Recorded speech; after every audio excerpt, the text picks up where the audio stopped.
بسم اللہ الرحمن الرحیم۔ بیدار ہونے کے وقت کی دعا۔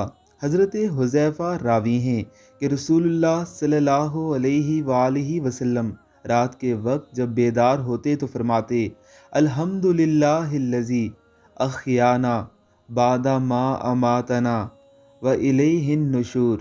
سب تعریف اللہ کے لیے ہے جس نے زندہ کیا ہم کو بعد اس کے کہ مارا تھا ہمیں، اور اسی کی طرف جی اٹھ کر جانا ہے۔ بندہ مومن اپنی صبح و شام کے تمام کاموں کو، اپنی مصروفیت کو اور آرام کو اللہ رب العزت کا فضل سمجھتا ہے۔ وہ سوتا ہے تو یہ تصور کر کے سوتا ہے کہ وہ خود کو اللہ رب العزت کے حوالے کر رہا ہے، اور جاگتا ہے تو اللہ رب العزت کے فضل سے جاگتا ہے اور اللہ رب العزت کی حمد و ثنا بیان کرتا ہے۔ ان مبارک دعاؤں کو ضرور یاد کیجیے۔